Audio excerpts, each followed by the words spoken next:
Je m'appelle Vera Joël, je suis guide composteur et je fais partie de l'association des guides composteurs du Nord. Alors là, il y a une compostière, si vous voulez. Alors là, on trouve le compost. Alors le compost, c'est un mélange avec tout ce qui est vert, tout ce qui est déchets verts, avec tout ce qui est déchets bruns. Alors les déchets verts, ils se décomposent très rapidement. Et par contre, les déchets bruns se décomposent moins vite, mais ils ont l'avantage d'aérer le tas de compost. Donc ils empêchent les pourrissements. Et ça permet, si vous voulez, tous les micros et macro-organismes qui se trouvent dans le compost de pouvoir faire leur travail, venir dévorer et faire leur crotte et transformer tout ce qui est matière verte en compost. Verte et brune. Et ensuite, si vous voulez, moi j'ai un deuxième bac. Alors celui-là, il me sert essentiellement. Là, c'est pas du compost. Là c'est tout ce qui est déchets bruns. Alors actuellement, vous voyez dans le compost.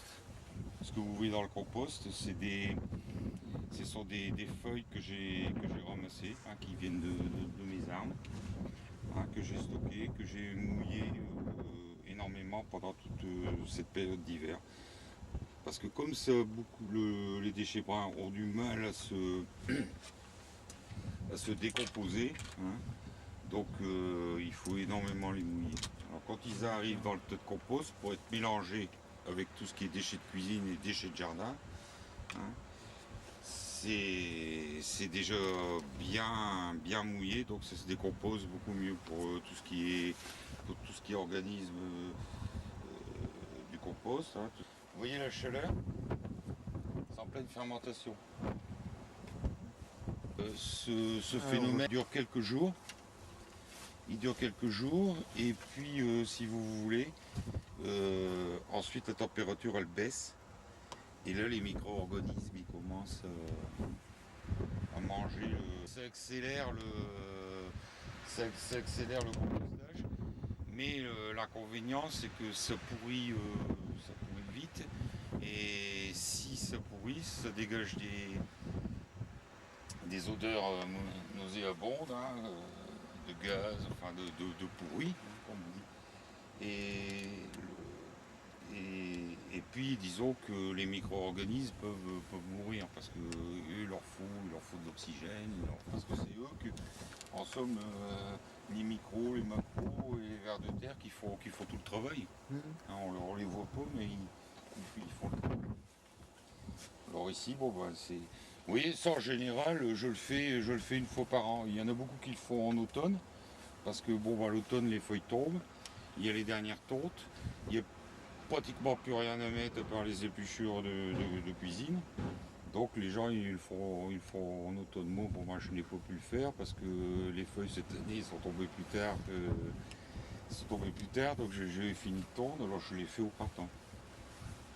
Et ça permet de bien démarrer le compost. Vous voyez la chaleur qu'il peut y avoir, ça fait 2 jours. Et on voit bien la multitude de vers qu'il peut y avoir. En somme, c'est surtout les vers qu'on voit dans le compost, mais il y a énormément d'insectes qui peuvent être visibles à l'œil nu, mais souvent il faut un microscope. Là, ce sont vraiment les vers à compost.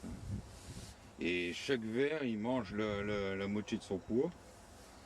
Et en somme, chaque ver, il fournit 350 vers par an. Alors, dont l'utilité, quand on met ça sur le terrain, on met les vers en même temps, et eux, ils labourent le terrain. Ils le rendent beaucoup plus homogène. Un compost qui est bien fragmenté, dans un peu comme ça, au bout de 5-6 mois, il est fait. C'est que ils mettent énormément d'engrais, ils mettent des engrais, mais puis ils mettent beaucoup d'azote chimique. Et puis le problème, c'est que ça détruit plus ou moins la faune, les pesticides, les engrais. Puis alors maintenant, si vous voulez, comme ils mettent beaucoup d'azote, par exemple le blé il se couche. Et pour diminuer le blé, ils mettent une hormone pour que les tiges soient moins hautes. Ils détruisent toute la faune et en somme, la terre, elle n'a plus cet aspect grumeleuse où il y avait tant d'insectes avant. Maintenant, c'est des produits chimiques et puis on en met deux, on en met trois, on en met que.